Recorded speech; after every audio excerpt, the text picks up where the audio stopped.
வாங்க வாங்க இந்த ஒரு சிவன் கோயில் போனதை பார்க்கலாம். 15 திங்கக்கிழமை கோயிலுக்கு போனது தான். காலையில் ஆக்சுவலாக நாங்கள் கோயிலுக்கு சீக்கிரமாக போயிட்டோம்.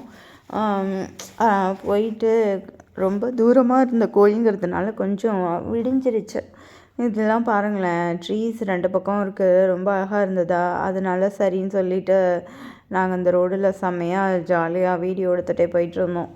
நான் என் பசங்க எல்லோரும் ரொம்ப ஆட்டம் போட்டுகிட்டே வந்துட்டு இருந்துச்சுங்க. இடையில பிரேக் எடுத்து நாங்கள் போனோமா. கொஞ்சம் லாங்காக போகிற கோயில்.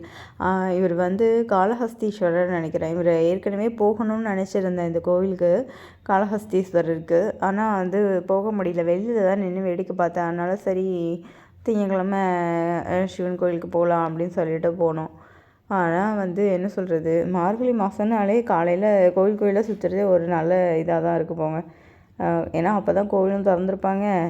நல்ல ஜில்லுன்னு பனியில் பசங்களையும் அது இதையும் போட்டு மப்ளரு அது இதையும் போட்டுட்டு, அப்புறம் ஸ்கூல் வேறு லீவு, அதனால் சரின்னு சொல்லிட்டு நாங்கள் போனோம். வெறும் தென்னை மரம் தான் பாருங்களேன். அந்த ராஜகோபுரத்துலேருந்து உள்ளே இது வர வரைக்கும் சைடு ஃபுல்லும் எல்லாம் தென்னை மரம், ஃபுல்லும் தென்னை மரம். இவர் காளஹஸ்தீஸ்வரர் நடராஜர் எம்பெருமான் தான் இருக்கார்.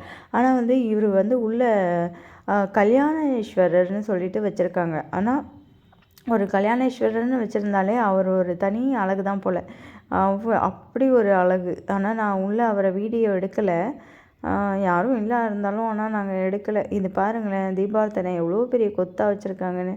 நாகதோஷம் கழிப்பாங்கன்னு நினைக்கிறேன் இந்த கோயிலில். செம்மையாக இருக்குது.